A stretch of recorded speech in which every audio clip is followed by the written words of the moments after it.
Welcome inside Gillette Stadium, everybody. My name is Mike Petraglia, joined as always by Patriots expert columnist for WEEI.com, Christopher Price. All right, Chris, here on Monday inside Gillette Stadium, we had the chance to talk with a lot of the assistant coaches and the coordinators, and I know you were in on Dante Scarnecchia.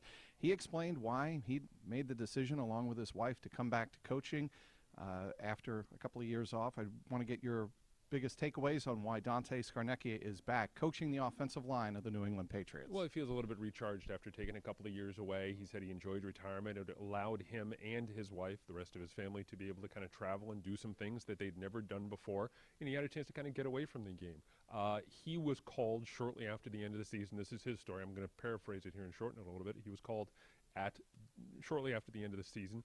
He said he took about 8 to 10 days to decide whether or not he wanted to come back, and ultimately he said, yeah, I'm back, I'm all in, for a handful of reasons, not the least of which allows his grandkids to come to the games for free from now on. Yeah, that's not a bad reason whatsoever. I had a chance to ask Dante, if this was a unique situation, i.e. if it were any other team, would he come back? And he said no, he wouldn't. I mean, he wants not only to coach in a great organization like the Patriots, but his family is here, and that's a big deal. It really is, and I think that, you know, you look at a guy like Dante Scarnecchia and the roots that he has in this area, the roots that he has in this organization.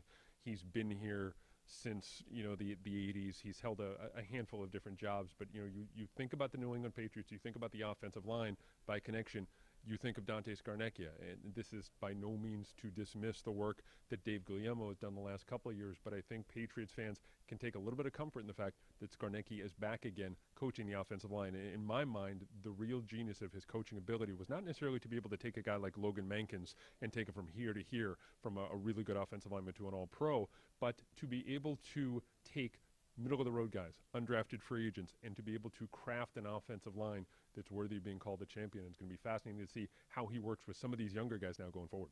You really do think, though, Chris, it's going to be a big difference with Scar back on the offensive line? Yeah, I think for a handful of reasons. You know, just his mere presence back again, the working knowledge he has in this system, the shorthand that he has with Bill, with the offensive coordinators, with the offensive coordinator, the other offensive assistants, and also you can't overlook the fact that they get those two tackles back. And now, granted that Nate Solder is coming off an injury, Sebastian Vollmer dinged up a little bit last year, a little bit further along in age, but you have to feel better about the state of the offensive line now than when we all got together at the end of the season in the floor of out in Denver. That game. I think that game is going to be the lasting image that a lot of Patriots fans have. But I have to believe that the offensive line now is in better shape than it was at the end of last season for a handful of reasons. Again, not the least of which Dante's back. All right, I know our colleague Ryan Hannibal is writing about the emergence of Steve Belichick as the safeties coach, and I was in on that scrum as well, had a chance to ask Stephen Belichick if, obviously his dad is the head coach, but does he have the ability to craft his own style? And he said, without question, yes, you have to have your own style. A, it's the NFL, and B, in any coaching job at any level, you're going to have to really get across your message in a unique way that every player understands. And obviously, he is the contemporary of guys like Devin McCourty, whom he went to school with at Rutgers, but he still has to be their boss. He has to get the message across. And I'm wondering, from your perspective, Chris, you've been around this organization almost 20 years now. What is the key to doing that? I think he's helped by a couple of things. I think, first of all, the fact that he was a coaching assistant here. It's not like he's being dropped into the system. He already has a background with this franchise. He has a background with a lot of these guys. Again, like you said, he's a contemporary of some of these guys, Logan Ryan, Devin McCourty. He's a Rutgers guy. He went to school with some of these guys, and so there's going to be a natural connection there. But again, I think that it's going to be really interesting to watch that play out over the course of the year. I do think it's important to remember that this is not the only case of a situation where a head coach, guy in charge, appoints his son as an assistant. There's a handful of those cases around the league. Pete Carroll's son worked from out in Seattle, as one example. So the Schottenheimers with the Jets for years. The Schottenheimers, the Shanahans. There's a handful of coaching families who've had great success over the course of their careers. So I'm going to be fascinated to see how it is. And I think your point is a very good one. I think that he could come in and be a part of this coaching staff and make an absolutely seamless transition. But at the same time, as an assistant coach, you have to be able to put your stamp on that positional grouping. And I'm going to be fascinated to see again over the spring and the summer how that all comes about. All right, let's recap the draft. Your biggest takeaways from the 2 days that the Patriots participated in this draft, obviously Friday and Saturday. Cyrus Jones is somebody that I think is naturally going to stick out because he, and I said this on WEEI on Sunday, and you did as well, he has one of the few players I think in this group that could come in right away and make an impact. Yeah, when you look at the old 22, you look at the depth chart, you start to kind of match guys and start to look at guys who have a chance to make an impact in their first year. And there are not a lot of guys out there. I think Cyrus Jones is one of those guys, just for the simple fact he does have nickel corner experience, and that's a position that this team really kind of had some struggles with last year. And I think that given his pedigree, given his background, given the line you can draw between the Belichick and the Saban defenses, I think he has an excellent chance, if everything comes together for him, to be able to be a starter for this defense by the end of the year.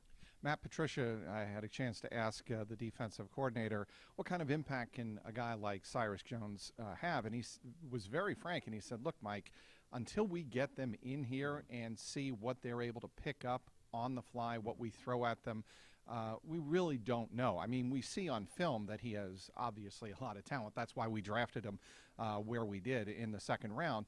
But until we actually get the player here, it's kind of a crapshoot, and you have to really lower your expectations to make sure you're not expecting too much too soon. And I think you could say that for a lot of guys. Joe Thuney on the offensive line. Obviously, Jacoby Brissett is a little bit of a different situation because he comes in pretty much as a developmental quarterback. And then Vincent Valentine, I'll get your impression on what kind of impact he could have. He's more of an athletic, I think, defensive tackle who could come in with a guy like Terrence Knight and Malcolm Brown already here. What kind of impact Vincent Valentine could have? I think the biggest thing that sticks out for me about him, watching him and talking to people about him, is his versatility, his ability to play multiple spots along that defensive line. They always say the more you can do, the more you can do for us.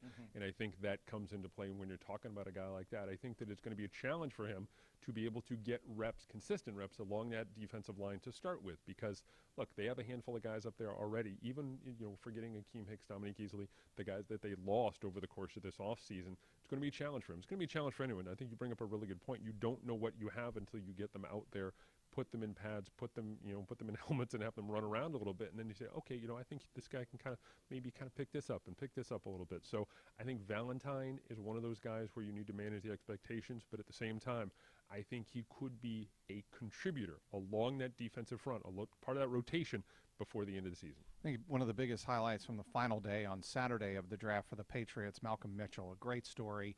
I'm going to get your thoughts on what he could possibly contribute and his background. Well, we talked about how, you look at the depth chart and there are not a lot of opportunities here. At least they don't project to be a lot of opportunities for first-year players on this team this year.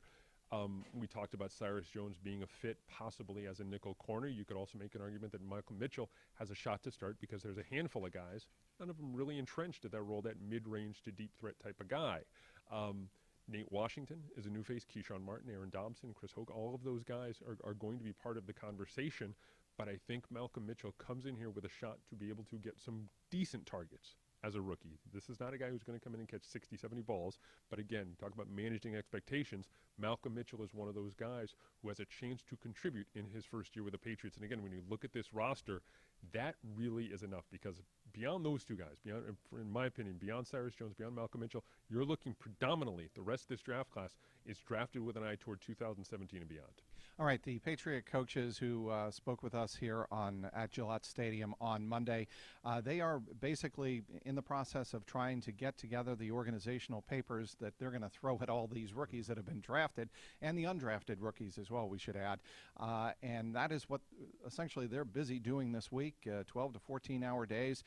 Cyrus Jones will get his introduction to the Patriots media on Friday here at Gillette. The Kraft family will introduce him with the #1 jersey, I'm sure, on the Gillette Stadium field. That'll be interesting.